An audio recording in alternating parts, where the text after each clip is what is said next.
যে আমাদের প্রত্যাশাটা অনবরত পরিবর্তন হয়। আজকে আমাদের অভ্যুত্থান যখন শেষ হয়েছে, অভ্যুত্থানের সময় সবাই আমরা এক জায়গায় আশ্রয় নিয়েছিলাম, এক জায়গায় সংঘবদ্ধ ছিলাম, এক লড়াইয়ের জন্য প্রতিজ্ঞাবদ্ধ হয়েছিলাম, একে অপরের হ্যান্ডকাপ ভাগাভাগি করেছিলাম। আমার হাতের সাথে যার হ্যান্ডকাপ বাঁধা ছিল তিনি এখন মন্ত্রী। সেই চিরচেনা মানুষটাকে অনেক অচেনা মনে হচ্ছে। এখন মনে হচ্ছে যে হয়তো তারা অনেক বেশি প্রত্যাশা বা অঙ্গীকার থেকে দূরে সরে যাচ্ছেন। তারা সবাই বলল যে ভাইয়া আমরা 6 মাস জেলে থাকতে রাজি আছি, বা বছরের পর বছর জেলে থাকলেও আমাদের কোনো আপত্তি নাই, কিন্তু এই দুঃশাসনের অবসান ঘটাতে হবে।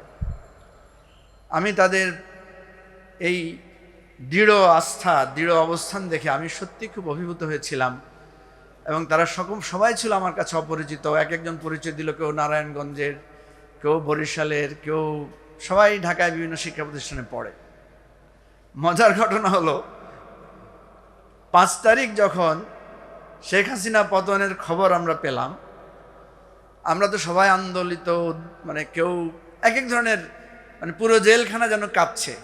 খালিদ ভাই আমরা একই সেলে, মানে একই জেলের ইয়ার মধ্যে ছিলাম, কম্পাউন্ডের মধ্যে ছিলাম। তো সেই সময় এমন হচ্ছিল যে আমরা একে অপরকে জড়িয়ে ধরে উচ্ছ্বাস আনন্দ প্রকাশ করছিলাম, এবং যে যার মতো করে। হঠাৎ আমি দেখলাম ওই ছেলেগুলো আবার আসলো, এসে বলল আমাদেরকে এখন দ্রুত এখান থেকে বেরোতে হবে, কিভাবে আমাদের তাড়াতাড়ি বের হওয়া যায় সেটা চিন্তা করেন। আমি বললাম তোমরা না বললা কালকে 6 মাস বা 1 বছর জেলে থাকতে চাও, এখন তোমরা বেরো যেতে চাও কেন, এখনই মুক্তি পেতে চাও কেন? বলল না, বাইরে যে আনন্দ হচ্ছে, বাইরে যে আমাদের বিজয়ী বন্ধুরা আছে, আমরা তাদের সাথে সাক্ষাৎ না করে আর এক মুহূর্ত থাকতে পারছি না। তা আমি এত স্মৃতির মধ্যে শুধু এটা বললাম যে আমাদের প্রত্যাশাটা অনবরত পরিবর্তন হয়। আমাদের অনেকের ইচ্ছা ছিল যে আর কোনোদিন কি আমি আমার পরিবারকে দেখতে পাবো। রিমান্ডের দিনগুলো, কষ্টের দিনগুলোতে তখন একটাই প্রত্যাশা ছিল যে আমার বাসায় আমি যে গ্রেফতার হয়েছি এই খবরটা একটু যদি দেয়া যায়,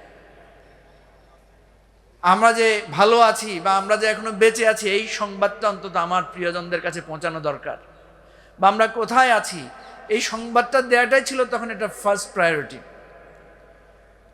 আজকে আমাদের প্রত্যাশা অনেক বড়, আমরা বাংলাদেশকে বদলাবো, আমরা এই অপরাজনীতির বিরুদ্ধে দাঁড়িয়ে নতুন রাজনীতির সূচনা করব, আমরা বাংলাদেশকে একটা নতুন প্রত্যাশার বাংলাদেশে নিয়ে যাব। এটা সত্য যে এত রক্তের বিনিময়ে অবশ্যই আমাদের একটা বড় প্রত্যাশা হওয়া উচিত। তা আমি খুবই সংক্ষেপে কয়েকটা কথা বলবো। একটা কথা হচ্ছে, আমরা যা পেয়েছি খুব যে কম পেয়েছি তা না, কারণ এমন একটা সময় ছিল আমরা আমাদের কথা বলার একটা পরিবেশ ছিল না, আমরা আমাদের নিজের ঘরে থাকতে পারতাম না, আমরা আমাদের প্রিয়জনদের সাথে সাক্ষাৎ করতে পারতাম না। সুতরাং ফ্যাসিবাদ মুক্ত হওয়ার পর আমরা আমাদের কথা বলার স্বাধীনতা, আমাদের চলাফেরার স্বাধীনতা, আমাদের রাজনীতির স্বাধীনতা ফিরে পেয়েছি। সমস্যা হচ্ছে এখন যদি হঠাৎ বৃষ্টি আসে, তুমুল ঝড় আসে, আমরা কি করব? আমরা সবাই দৌড়ে মধুর ক্যান্টিনে ঢুকবো, তাই না? কিন্তু যখন বৃষ্টি থেমে যাবে তখন হয়তো কেউ যার যার চ্যানেলে ফেরত যাব, কেউ বাসায় ফেরত যাব, কেউ অফিসে ফেরত যাব, কেউ বন্ধুদের আড্ডায় যাব।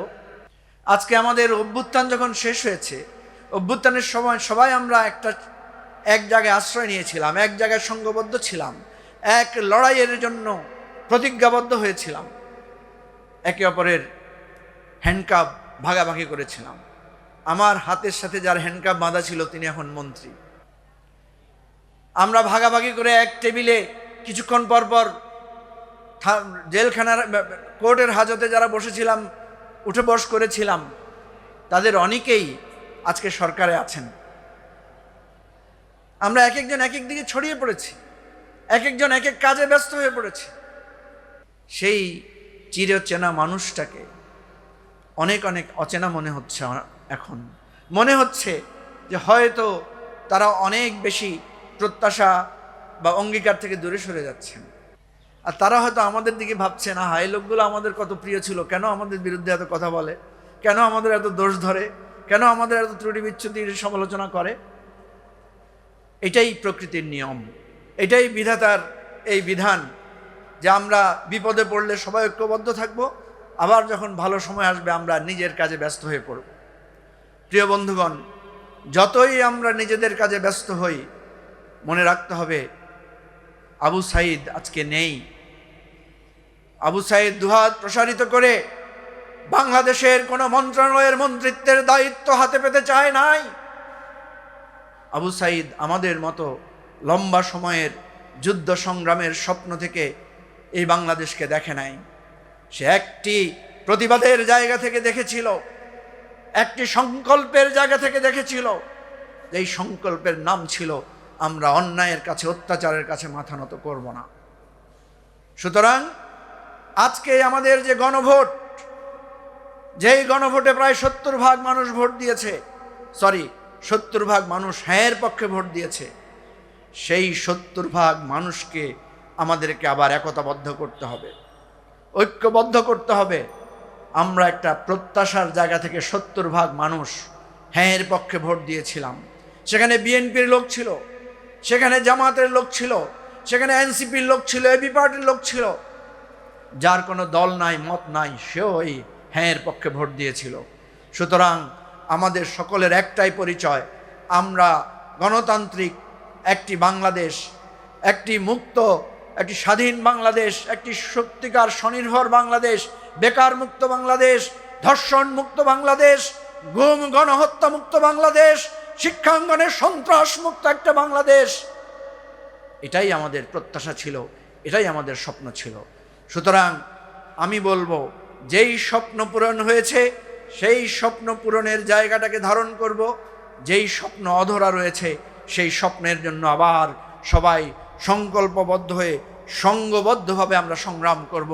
তাই আজকে এই ঐতিহাসিক মধুর ক্যান্টিনের সামনে থেকে আহ্বান করছি, এক হাত হাতে রেখে আসুন, গণভোটে যারা আমরা হাঁয়ের পক্ষে ভোট দিয়েছিলাম, গণভোটে হাঁ ফোরাম, সারা বাংলাদেশে আমরা গণভোটে হাঁ ফোরাম গঠন করব এবং যার যার দলের ঊর্ধ্বে উঠে আমরা একটা মঞ্চ তৈরি করব, যেই মঞ্চ থেকে আমরা বলবো, জুলাই সনদ আমাদের স্বপ্ন, জুলাই সনদ আমাদের রক্তে গড়া সনদ, জুলাই সনদ আমাদের তিল তিল করে ওই রিমান্ডের দিনগুলোতে যখন আমরা আমাদের প্রিয়জনদের কথা ভেবে চোখ ভিজে উঠত, সেই চোখের জলের প্রত্যেকটি অক্ষরের নাম জুলাই সনদ। সুতরাং এই গণভোটে হ্যাঁ ফোরামের হাত ধরে জুলাই সনদ আজ হোক কাল হোক একদিন বাংলাদেশে আমরা বাস্তবতায় পরিণত করব। আমাদের বন্ধুরা যারা আজকে ক্ষমতার মসনদে বসে সত্যকে ভুলে যাচ্ছেন, দুঃখকে ভুলে যাচ্ছেন, বেদনার স্মৃতি ভুলে যাচ্ছেন, তাদেরকে আমরা সেই ভুল থেকে শুধরে সামনের দিকে আনবো, এটাই আমাদের প্রত্যাশা। ছাত্রপক্ষকে অভিনন্দন জানাই এরকম একটি প্ল্যাটফর্ম থেকে এই আয়োজন করার জন্য। ইনশাআল্লাহ এই ক্যাম্পাস থেকে আমাদের মুক্তি হয়েছে, এই ক্যাম্পাস থেকে আমরা আবার ঐক্যবদ্ধ হব। সবাইকে ধন্যবাদ। আসসালামু আলাইকুম রহমতুল্লাহ।